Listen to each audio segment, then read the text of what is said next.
Hello नमस्कार दोस्तों, मैं विकास फास्ट लर्न में आप सभी का स्वागत है। दोस्तों, उत्तर प्रदेश में यूपीएसआई और यूपी पुलिस से संबंधित जो एग्ज़ाम होने वाला है, इसमें एक टॉपिक है जो प्रसिद्ध कवि, लेखक एवं उनकी रचनाएं से संबंधित है।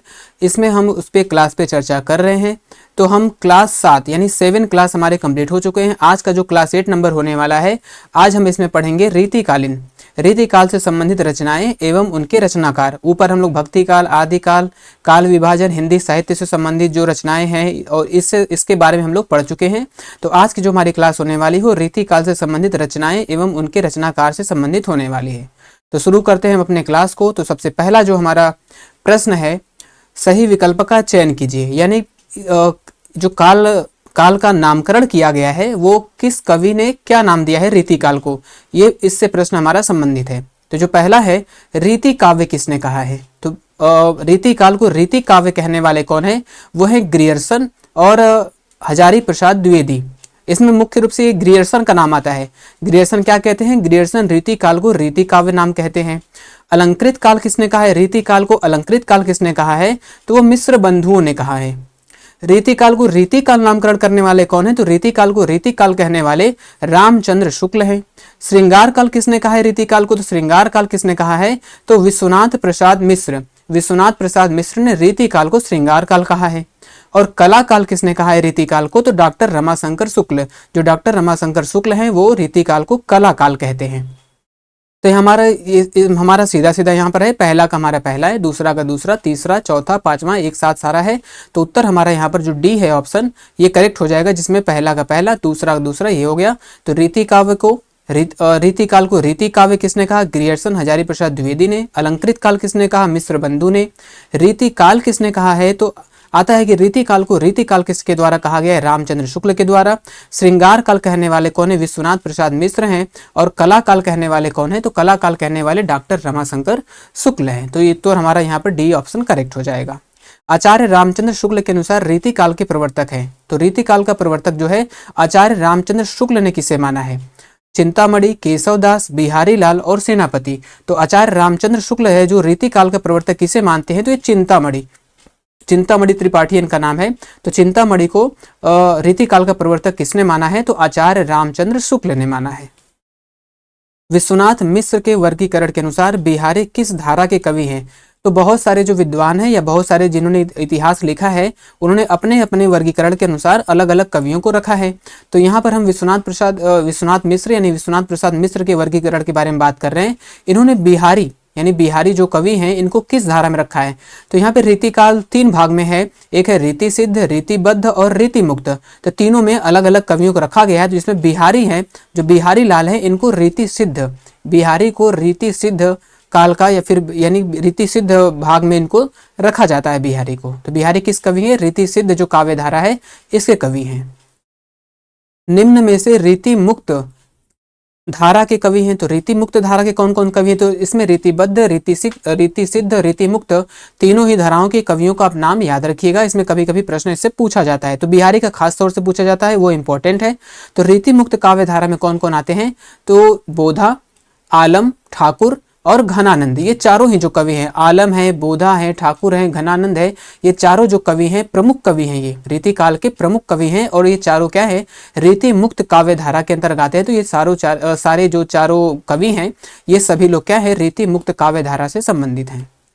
केशवदास को रीतिकाल का प्रवर्तक, अभी हम लोगों ने पढ़ा है कि आचार्य रामचंद्र शुक्ल ने रीतिकाल का प्रवर्तक किसे माना है? तो वो माना है चिंतामणि को। इसी तरह केशवदास को रीतिकाल का प्रवर्तक किस विद्वान ने माना है? अलग अलग विद्वान अलग अलग प्रवर्तक माने हुए हैं। तो एक मुख्य हमारा आचार्य रामचंद्र शुक्ल का हो गया। दूसरा, केशवदास को भी रीतिकाल का प्रवर्तक माना जाता है, लेकिन कौन विद्वान इनको मानते हैं? तो डॉक्टर नगेंद्र और श्याम सुंदर दास, जिसमें डॉक्टर नगेंद्र का नाम प्रमुख रूप से पूछा जाता है। तो उधर आचार्य रामचंद्र शुक्ल का हो जाएगा और यहाँ पर डॉक्टर नगेंद्र का हो जाएगा। तो नगेंद्र और श्याम सुंदर दास, ये दोनों लोग हैं क्या है? दोनों लोग केशवदास को रीतिकाल का प्रवर्तक मानते हैं। तो उत्तर हमारा यहाँ पर दोनों हो जाएगा। निम्न में से रीतिबद्ध काव्य धारा के कवि कौन है? अभी हम लोगों ने रीति मुक्त, रीति सिद्ध और अब आता है हमारा रीतिबद्ध काव्य धारा के जो प्रमुख कवि हैं। इससे कवि तो बहुत सारे इसमें हैं, लेकिन जो प्रमुख कवि हैं उनको हम इसमें शामिल करेंगे। तो रीतिबद्ध काव्य धारा के कवि कौन कौन है? तो केशवदास, तो केशवदास भी क्या है, केशवदास भी एक प्रमुख कवि हैं। तो केशवदास को किस धारा के अंतर्गत रखा गया है, तो ये रखा गया है आपके रीतिबद्ध काव्य धारा के अंतर्गत रखा गया है। सेनापति हैं देव और मतीराम, तो केशवदास, सेनापति, देव और मतीराम ये चारों जो कवि हैं ये रीतिबद्ध काव्य धारा में आते हैं। तो कभी कभी प्रश्न इससे पूछा भी जाता है कि केशवदास किस काव्य रीतिकाल के किस काव्य धारा से संबंधित है, तो केशवदास जो है वो रीतिबद्ध काव्य धारा से संबंधित है। महाकवि भूषण का मूल नाम क्या है, जो महाकवि भूषण है इनका मूल नाम क्या है, पतिराम, मनीराम, घनश्याम या फिर कोई नहीं। ठीक है दोस्तों, तो इनका जो मूल नाम है वो है घनश्याम। घनश्याम इनका क्या है, घनश्याम इनका जो है मूल नाम है। ठीक है दोस्तों, और यहाँ पर एक विद्वान है कौन, गणपति चंद्र गुप्त। गणपति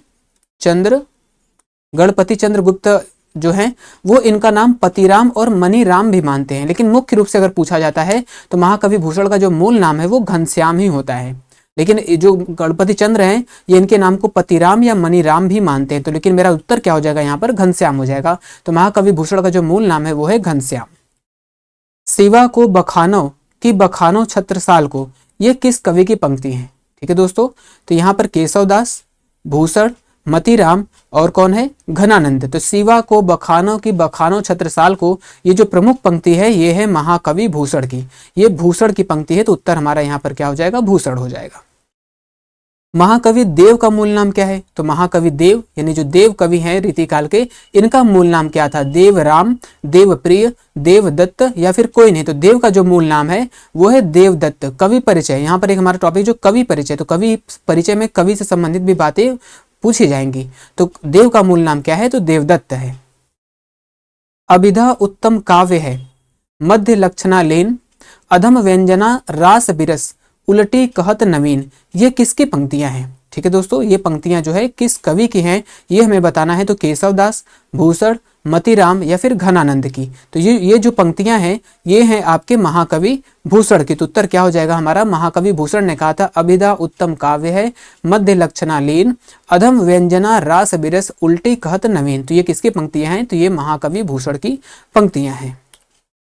रसलीन का पूरा नाम क्या है, रसलीन का पूरा नाम क्या है, गुलाम नबी आजाद, गुलाम कबीर, गुलाम नबी या फिर कोई नहीं। तो जो रसलीन का मूल नाम है, रसलीन का मूल नाम है आपका गुलाम नबी।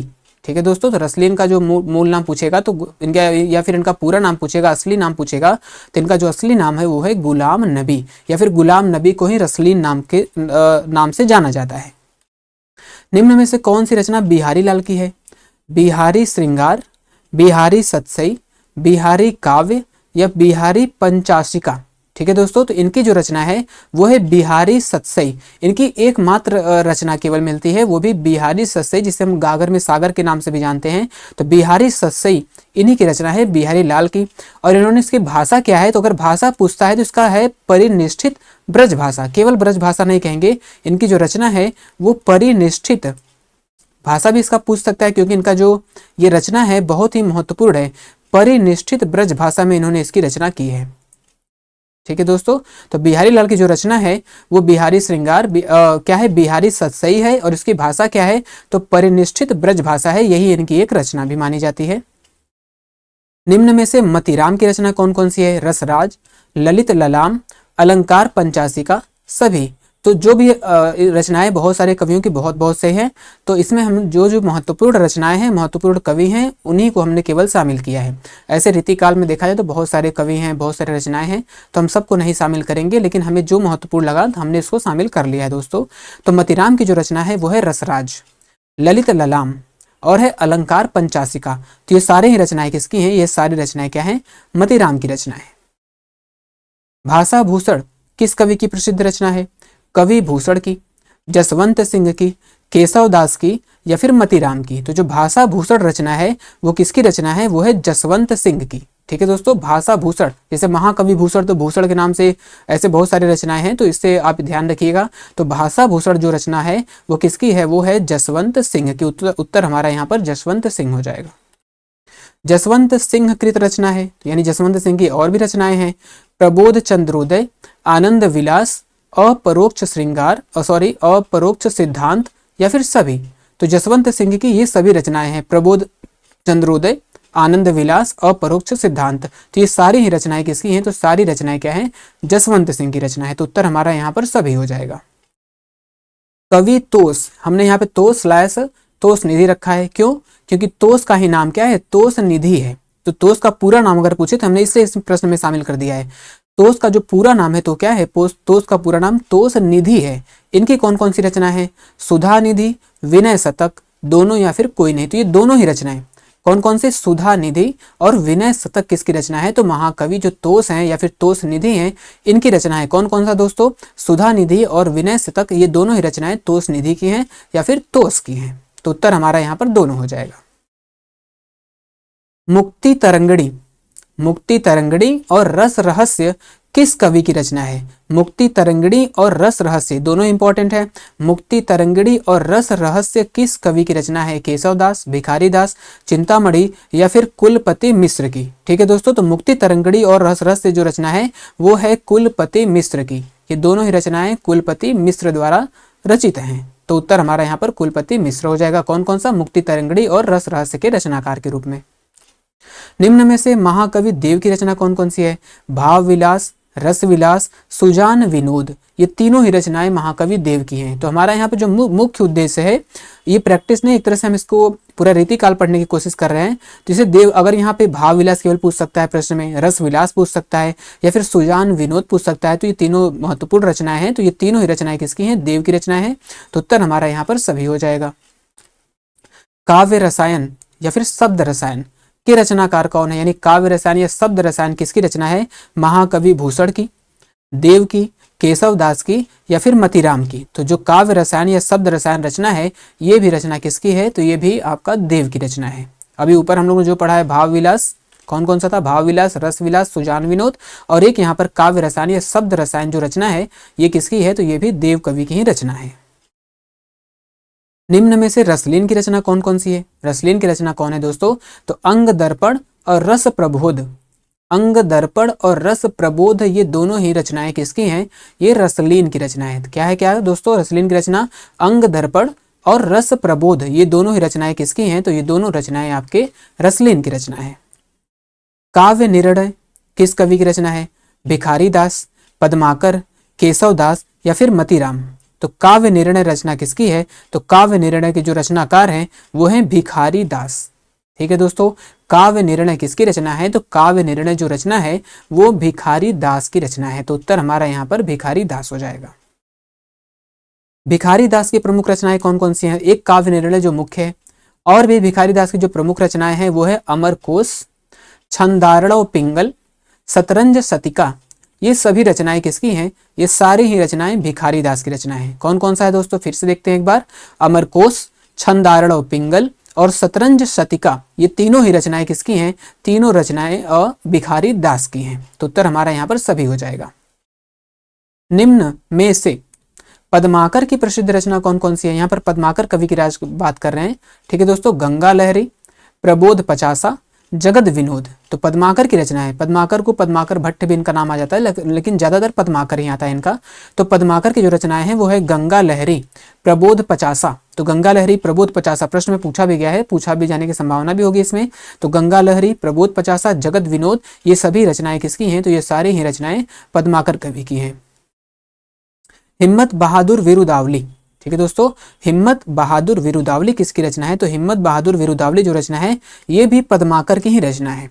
ठीक है, अभी हम लोगों ने ऊपर जो 3 रचनाएं पढ़ी हैं वो है, और हिम्मत बहादुर विरुदावली रचना किसकी है? तो ये भी आपका पद्माकर भट्ट यानी पद्माकर की ही रचना है। हिम्मत बहादुर विरुदावली ये भी पद्माकर की ही रचना है। तो उत्तर पद्माकर हो जाएगा यहाँ पर भी। निम्न में से महाकवि भूषण की रचना कौन कौन सी है? तो महाकवि भूषण की जो रचना है शिवराज भूषण, शिवा बावनी, छत्रसाल दशक, यानी कि छत्रसाल दशक है महाकवि भूषण की जो रचना है। उसमें से कौन है? छत्रसाल दशक, शिवराज भूषण और शिवा बावनी, ये तीनों ही रचनाएं किसकी होने वाली हैं? किसकी हैं? ये तीनों ही रचनाएं जो है महाकवि भूषण की हैं। शिवराज भूषण, छत्रसाल दशक और शिवा बावनी तीनों महाकवि भूषण की रचना है। भाषा भूषण किस कवि की रचना है? तो अभी हम लोगों ने ऊपर इसको देखा भी है क्या? भाषा भूषण ये दोबारा से याद आ गया है। भाषा भूषण जो रचना है हम लोगों ने पढ़ा है, नहीं भाषा भूषण एक ही जो रचना है वो अलग अलग कवियों ने भी किया है, ये भी हमें ध्यान में रखना है। तो ऊपर जो भाषा भूषण था शायद ध्यान है जसवंत सिंह का था, तो यहाँ पर जो भाषा भूषण है किस कवि की रचना है? रसलीन, रतन कवि, श्रीधर कवि या फिर यशवंत सिंह की है। तो भाषा भूषण जो रचना है वो दोस्तों है आपका श्रीधर कवि की। ये जो भाषा भूषण रचना है किसकी है? श्रीधर कवि की रचना है। कवि कुल कंठाभरण के रचनाकार कौन है? कवि कुल कंठाभरण के रचनाकार कौन है? तो भिखारी दास, केशव दास, दूल्ह या फिर कोई नहीं। तो जो कवि कुल कंठाभरण रचना है वो दोस्तों किसका है? वो हमारा दूल्ह कवि का है। तो कवि कुल कंठाभरण रचना के रचनाकार कौन है? तो वो दूल्ह कवि हो। तो उत्तर हमारा यहाँ पर दूल्ह हो जाएगा। निम्न में से कौन सी रचना गिरधर दास की? गिरधर दास ये कौन है? ये भारतेंदु हरिश्चंद्र के पिताजी हैं। तो भारती भूषण और नहुस, नहुस इनका उपन्यास है जिसे प्रथम उपन्यास भी माना जाता है। ठीक है दोस्तों, नहुस प्रथम उपन्यास जो हिंदी का है वो नहुस को माना जाता है और इसके रचनाकार कौन है? वो गिरधर दास जो भारतेंदु हरिश्चंद्र के पिताजी हैं। तो भारती भूषण और नहुस ये दोनों ही रचनाएं किसकी हैं? तो ये गिरधर दास की हैं। तो उत्तर हमारा यहाँ पर दोनों हो जाएगा। भारती भूषण किसकी रचना है? गिरधर दास की है। नहुस किसकी रचना है? तो ये भी गिरधर दास की ही रचना है। कवि कल्पतरु किसकी रचना है? कवि कल्पतरु किसकी रचना है? तो यहाँ पर भिखारी दास, पद्माकर, केशव दास और चिंतामणि। तो जो कवि कल्पतरु रचना है वो है चिंतामणि की। ठीक है, चिंतामणि को ही आचार्य रामचंद्र शुक्ल ने रीतिकाल का प्रवर्तक भी माना है। ठीक है दोस्तों, रीतिकाल का प्रवर्तक चिंतामणि को किसने माना है? आचार्य रामचंद्र शुक्ल ने माना है। और इनका जो रचना है कवि कल्पतरु ये किसकी रचना है? ये चिंतामणि की रचना है। निम्न में से चिंतामणि की कौन कौन सी रचनाएं हैं? अभी कवि कल्पतरु के बारे में हमने ऊपर देखा है। काव्य विवेक, श्रृंगार मंजरी और छंद विचार, ये तीनों भी रचनाएं किसकी हैं? ये चिंतामणि की ही हैं। एक है काव्य विवेक, दूसरा श्रृंगार मंजरी और तीसरा छंद विचार। काव्य विवेक, श्रृंगार मंजरी और छंद विचार ये सारी ही रचनाएं किसकी हैं? और चिंतामणि की हैं। ऊपर हम लोगों ने देखा कवि कल्पतरु जो रचना है वो भी चिंतामणि की ही रचना है। रस पीयूष निधि किसकी रचना है? सोमनाथ, हरिनाथ, बिहारी लाल या फिर यशवंत सिंह। ठीक है दोस्तों, तो रस पीयूष निधि जो रचना है वो किसका है? वो सोमनाथ कवि का है। सोमनाथ, इनका नाम शशिनाथ भी ऐसे कहीं कहीं मिलता है, लेकिन सोमनाथ की जो रचना है वो रस पीयूष निधि के नाम से जाना जाता है। ठीक है दोस्तों, तो रस पीयूष निधि के रचनाकार कौन हो गए? वो हैं आपके सोमनाथ। श्रृंगार शिरोमणि किसकी रचना है? श्रृंगार शिरोमणि किस कवि की रचना है? जसवंत सिंह, रसलीन, श्रीधर कवि या फिर महाकवि भूषण या फिर महाकवि भूषण की रचना। तो श्रृंगार शिरोमणि जो रचना है वो किसकी है? वो है जसवंत सिंह की। ठीक है दोस्तों, तो उत्तर हमारा क्या हो जाएगा? यहाँ पर जसवंत सिंह हो जाएगा। तो श्रृंगार शिरोमणि की जो रचना है वो जसवंत सिंह की होने वाली है। आगे का जो क्वेश्चन नंबर हमें 33 है, बिहारी लाल को रसवादी कवि किसने कहा है? बिहारी लाल को रसवादी कवि किसके द्वारा कहा गया है दोस्तों?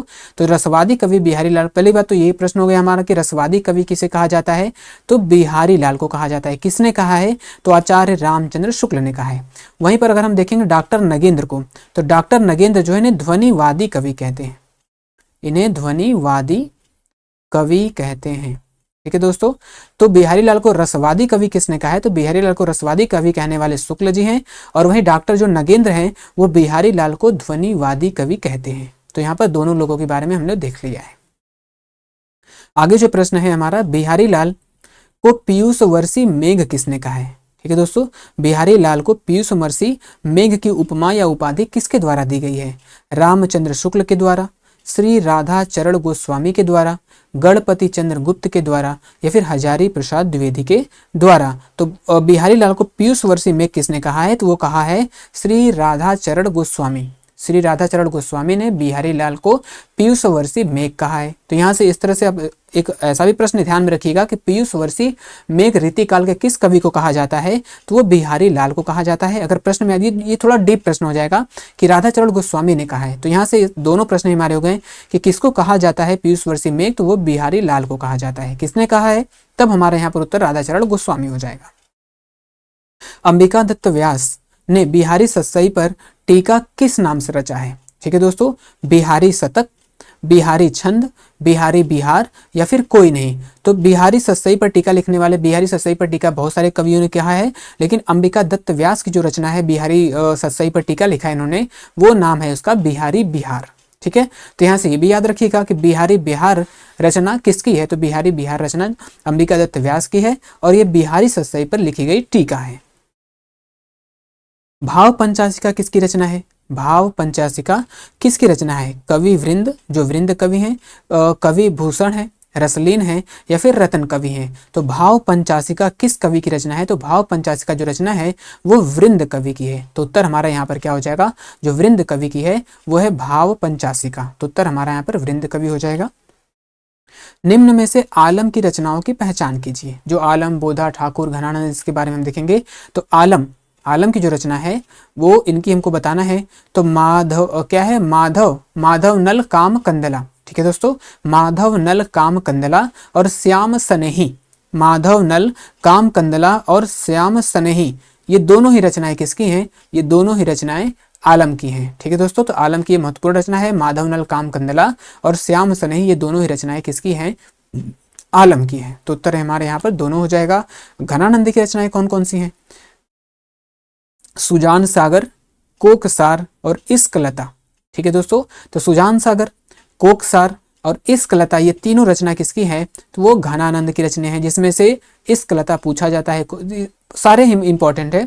तो सुजान सागर, कोकसार और इश्कलता ये सभी रचनाएं किसकी हैं, घनानंद की रचनाएं हैं। तो उत्तर हमारे यहाँ पर घनानंद हो जाएगा। आगे जो प्रश्न है, रस केली वल्ली किसकी रचना है। ठीक है दोस्तों, रस केली वल्ली किसकी रचना है, घनानंद, यशवंत सिंह, भिखारी दास या फिर कवि दूल्हा की। तो रस केली वल्ली जो रचना है ये भी घनानंद की ही रचना है। ठीक है दोस्तों, तो रस केली वल्ली किसकी रचना है, तो रस केली वल्ली भी क्या है, ये भी घनानंद की रचना है। तो उत्तर हमारा यहाँ पर घनानंद ही हो जाएगा इसका भी। बोधा या बुद्धि सेन की रचना है, तो यहाँ पर हमने स्लैश दिया फिर यहाँ पर, क्यों कि बोधा का जो पूरा नाम है वो बुद्धि सेन है। ठीक है, यानी बोधा का जो पूरा नाम है या बोधा का मूल नाम अगर पूछे तो बोधा का जो मूल नाम है वो है बुद्धि सेन। इनकी जो रचना है वो कौन सी होने वाली है, इश्क नामा। यहाँ पर अभी हम लोगों ने देखा है घनानंद, घनानंद का जो है इश्कलता, इश्कलता किसका है, घनानंद का है। और यहाँ पर इश्क नामा किसका है, तो वो बोधा का है। और विरह वारिस, यानी इश्क नामा और विरह वारिस ये दोनों रचनाएं किसकी हैं, ये दोनों रचनाएं बुद्धिसेन यानी बोधा की होने वाली। तो बुद्धिसेन अगर नाम आए तो अब इसे बोधा ही समझिएगा। तो बोधा की रचना कौन कौन सी हो गई, इश्क नामा हो गई और विरह वारिस, ये दोनों रचनाएं किसकी हैं, बोधा की हैं। ज्ञान दीपक किसकी रचना है दोस्तों, ज्ञान दीपक किसकी रचना है, प्राणनाथ, दरिया साहब, गुलाम अशरफ या फिर बोधा। तो ज्ञान दीपक किसकी रचना है, ये है आपका दरिया साहब का। दरिया साहब जो कवि हैं इनकी रचना है क्या, ज्ञान दीपक। तो उत्तर हमारा क्या हो जाएगा, ज्ञान दीपक के रचनाकार कौन है, तो ज्ञान दीपक के रचनाकार दरिया साहब है। तो उत्तर हमारा यहाँ पर दरिया साहब हो जाएगा। कयामत नामा किसकी रचना है, ठीक है दोस्तों, कयामत नामा किस कवि की रचना है, प्राणनाथ, दरिया साहब, गुलाम अशरफ या फिर बोधा। तो कयामत नामा किसकी रचना है दोस्तों, तो कयामत नामा जो रचना है ये है आपका प्राणनाथ का। तो उत्तर हमारा क्या हो जाएगा, प्राणनाथ। कयामत नामा किसकी रचना है, तो कयामत नामा जो रचना है वो है प्राणनाथ का। तो उत्तर हमारा क्या हो जाएगा, प्राणनाथ हो जाएगा। ठीक है दोस्तों, रीतिकालीन कवियों की प्रिय भाषा थी, यानी जो रीतिकालीन कवि थे इनकी भाषा क्या थी, ये किस भाषा ज्यादा पसंद करते थे, तो इनकी ज्यादा जो रचनाएं होती थी वो ब्रज भाषा में होती थी। तो रीतिकालीन कवियों की जो प्रिय भाषा है वो कौन है, प्रिय भाषा है। यहीं पर हमने सवैया भी लिख दिया, ये भाषा नहीं लेकिन हमने इसको शामिल कर दिया है, छंद ये है, ये क्या है, छंद। तो जो रीतिकालीन कवि हैं इनकी प्रिय भाषा कौन थी, ब्रज भाषा थी। और इनका जो प्रिय छंद था वो प्रिय छंद था सवैया। उत्तर हमारे यहाँ ब्रज भाषा होगा, लेकिन अगर छंद के बारे में पूछे रीतिकालीन कवियों की तब क्या हो जाएगा, सवैया हो जाएगा। उपमा का बादशाह किसे कहा गया है, ठीक है दोस्तों, उपमा का बादशाह किस कवि को कहा जाता है। उपमा के बादशाह बिहारी लाल, मतीराम, देव या फिर ठाकुरदास। जो उपमा का बादशाह है ये रीतिकालीन के किस कवि को कहा जाता है, तो ये देव यानी देवदत्त को कहा जाता है।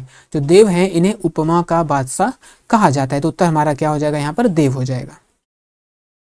सुंदरी सिंदूर, सुंदरी सिंदूर किस कवि की रचनाओं का संग्रह है। ठीक है दोस्तों, सुंदरी सिंदूर किस कवि की रचनाओं का संग्रह है, तो भूषण, मतीराम, जसवंत सिंह या फिर दरिया साहब। तो किसकी बात कर रहे हैं, ये रचना संग्रह है, ये रचना संग्रह है, नाम हमारा सुंदरी सिंदूर।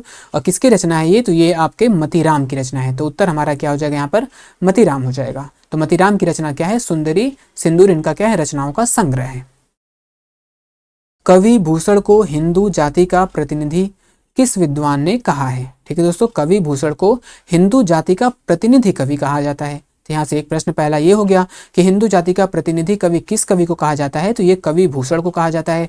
और किसने कहा है? हजारी प्रसाद, महावीर प्रसाद, जगन्नाथ प्रसाद या फिर शुक्ल जी? तो शुक्ल जी जो हैं, ये शुक्ल जी जो हैं वो हिंदू जाति का प्रतिनिधि कवि किसे कहते हैं? तो ये कवि भूषण को कहते हैं। तो ये कवि भूषण को ही हिंदू जाति का प्रतिनिधि कहा जाता है। और किसके द्वारा कहा गया है, किसने कहा है? तो आचार्य रामचंद्र शुक्ल ने कहा है। आगे जो प्रश्न है हमारा, किस कवि को विरोधाभास का बादशाह कहा जाता है? विरोधाभास के बादशाह कौन है? आलम है, मतीराम है, घनानंद है या फिर बोधा है? तो विरोधाभास का बादशाह किसे कहा जाता है? तो विरोधाभास का जो बादशाह है वो कहा जाता है घनानंद को। ठीक है दोस्तों, तो विरोधाभास का बादशाह किस कवि को कहा जाता है? तो ये घनानंद को कहा जाता है। बिहारी सस्सई को शक्कर की रोटी किसने कहा है? बिहारी सस्सई को शक्कर की रोटी, तो शक्कर की रोटी किसे कहा, किस रचना को कहा गया है? तो बिहारी सस्सई को कहा है। और किसने कहा है? पद्म सिंह शर्मा, गणपति चंद्र गुप्त, रामविलास शर्मा या फिर श्याम सुंदर दास ने। तो बिहारी सस्सई को शक्कर की रोटी जो कहने वाले हैं वो है पद्म सिंह शर्मा, यानी पद्म सिंह शर्मा ने बिहारी सस्सई को क्या कहा है? शक्कर की रोटी कहा है। तो उत्तर हमारा यहाँ पर पद्म सिंह शर्मा हो जाएगा।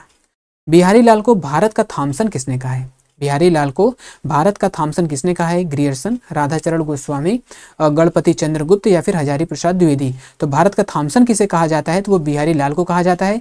और किसने कहा है? तो ये ग्रियर्सन ने कहा है। तो ये याद रखिए कि भारत के थॉमसन किस कवि को कहा जाता है? तो बिहारी लाल को। और किसने कहा है? तो ये ग्रियर्सन ने कहा है। हिंदी का चौथा रत्न किसे कहा जाता है? हिंदी का चौथा रत्न किसे कहा गया है? ये कहा गया है मतीराम, बिहारी, ठाकुर, बोधा। तो हिंदी का जो चौथा रत्न है ये भी किसे कहा जाता है? ये भी बिहारी लाल को ही कहा जाता है। तो इनके सारे से उपाधियां या उपनाम है इनका, या फिर अलग अलग विद्वान जो है इनको अपना अपना उपाधि देते हैं अपने अपने रचनाओं में। हित तरंगिनी हित तरंगिनी किस कवि की रचना है? केशवदास, आलम, कृपाराम या फिर कोई नहीं। तो हित तरंगिनी की हम बात करें तो हित तरंगिनी जो रचना है वो किसकी है दोस्तों? तो ये है कृपाराम की। हित तरंगिनी किसकी रचना है? तो वो है कृपाराम की। तो कृपाराम ने हित तरंगिनी की रचना की है। बिहारी के दोहे पर किसका प्रभाव है? यानी किस रचना का प्रभाव बिहारी की दोहे पर हमको देखने को मिलता है? छत्रसाल दशक, गाथा सप्तशती, इश्कनामा या फिर सभी। तो बिहारी के दोहे पर जो रचना पर किसका प्रभाव है? तो यह है गाथा सप्तशती। यानी गाथा सप्तशती जो है इसकी जो प्रभाव है ये बिहारी के दोहे पर मिलती है। रीतिकाल का कौन कवि ऋतु वर्णन के लिए प्रसिद्ध है? तो ऋतु वर्णन के लिए कौन प्रसिद्ध है दोस्तों? सेनापति, केशवदास, बिहारी लाल या फिर ठाकुरदास। तो कौन है यहाँ पर? रीतिकाल। रीतिकाल के जो ऋतु वर्णन के लिए कौन प्रसिद्ध है? वो है आपके इसमें रीतिकाल का जो प्रसिद्ध वर्णन करने वाले कौन है? ये है सेनापति। उत्तर क्या है दोस्तों? सेनापति। जो सेनापति रीतिकाल का कौन कवि ऋतु वर्णन के लिए प्रसिद्ध है? तो ये है सेनापति। सेनापति ऋतु वर्णन के लिए जाने जाते हैं। ठीक है दोस्तों, आगे जो प्रश्न है हमारा, रीतिकाल की भूमिका के रचनाकार कौन है? रीतिकाल की भूमिका के जो रचनाकार हैं कौन है? हजारी प्रसाद द्विवेदी, डॉक्टर नगेंद्र, पद्म सिंह शर्मा या फिर प्रताप नारायण मिश्र। तो रीतिकाल की भूमिका किसकी रचना है? तो रीतिकाल की भूमिका जो रचना है वो है डॉक्टर नगेंद्र की। तो डॉक्टर नगेंद्र की जो रचना है वो है रीतिकाल की भूमिका। बिहारी सस्सई की भूमिका किसकी रचना है? हजारी प्रसाद द्विवेदी, डॉक्टर नगेंद्र, पद्म सिंह शर्मा या फिर प्रताप नारायण मिश्र। तो बिहारी सस्सई की जो भूमिका है वो है पद्म सिंह शर्मा। उत्तर हमारा यहाँ पर क्या हो जाएगा? पद्म सिंह शर्मा की जो बिहारी सस्सई की भूमिका है ये किसकी रचना है? ये है आपके पद्म सिंह शर्मा की रचना है। तो उत्तर हमारा यहाँ पर पद्म सिंह शर्मा हो जाएगा। आदि ग्रंथ की रचना किसके द्वारा की गई है? गुरु तेग बहादुर, गुरु अंगद, गुरु नानक या फिर कोई नहीं। तो आदि ग्रंथ की जो रचना की गई है वो है गुरु तेग बहादुर के द्वारा। गुरु तेग बहादुर ने ही आदि ग्रंथ की रचना की है। ये जो सिख धर्म है इनके 9वें गुरु हैं। ये क्या है? ये सिख धर्म के 9वें गुरु हैं और इन्होंने ही आदि ग्रंथ की रचना की है। रीतिकालीन कवि कविता के सौदागर थे। ठीक है, तो किस काल के कवि को कविता का सौदागर कहा जाता है? तो रीतिकालीन कवि को कहा जाता है। तो रीतिकालीन कवि को कविता का सौदागर कहा जाता है। और किसने कहा है? गणपति चंद्रगुप्त, बच्चन सिंह, महावीर प्रसाद द्विवेदी या फिर कोई नहीं। तो कविता का सौदागर रीतिकालीन कवि को कहते हैं। और कहने वाले जो विद्वान है वो है बच्चन सिंह, यानी बच्चन सिंह ने रीतिकालीन कवि को कविता का सौदागर कहा है। किस कवि को कविराज के नाम से जाना जाता है, या फिर कविराज उपाधि किस कवि को दिया गया है? कविराज जो उपाधि है वो किस कवि को दिया गया है? केशवदास, विद्यापति, सुखदेव मिश्र या फिर ठाकुर? तो जो कविराज की उपाधि मिली है वो किसे मिली है? सुखदेव मिश्र को मिली है। तो उत्तर हमारा यहाँ पर क्या हो जाएगा? सुखदेव मिश्र हो जाएगा।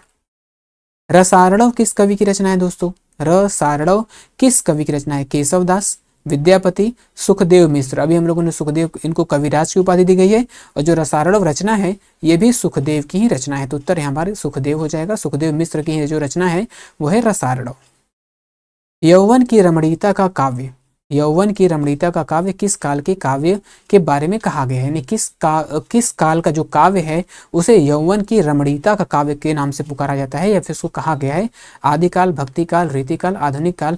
तो ये है आपका रीतिकाल। यानी रीतिकाल में जो रचनाएं की गई हैं उसे यौवन की रमणीयता का काव्य के नाम से पुकारा जाता है, या फिर उसे कहा गया है। तो उत्तर हमारा यहाँ पर रीतिकाल हो जाएगा। इसका पीडीएफ दोस्तों हमारे Telegram channel Fast Learn by Vikas पर मिल जाएगा। आज का क्लास हमारा समाप्त होता है। हमारे चैनल को दोस्तों लाइक करिए, शेयर करिए और सब्सक्राइब करिए। जो अगला हमारा काल होने वाला है वो हमारा भक्ति काल, आधुनिक काल संबंधी होने वाला है। तो आधुनिक काल को हम इसे द्विवेदी युग है, भारतेंदु युग, द्विवेदी युग, छायावाद युग, इसी तरह हम इसको क्रम वाइज पढ़ेंगे। तो आगे जो हमारा क्लास होने वाला है वो द्विवेदी युग का हो जाएगा, भारतेंदु युग का हो जाएगा, यानी आधुनिक काल से हम पढ़ेंगे। आज का जो हमारा क्लास है रीति काल तक हमने इन सभी को प्रश्नों को शामिल कर लिया है। ठीक है दोस्तों, तो आप सभी का हमारे क्लास में जुड़ने के लिए बहुत बहुत धन्यवाद।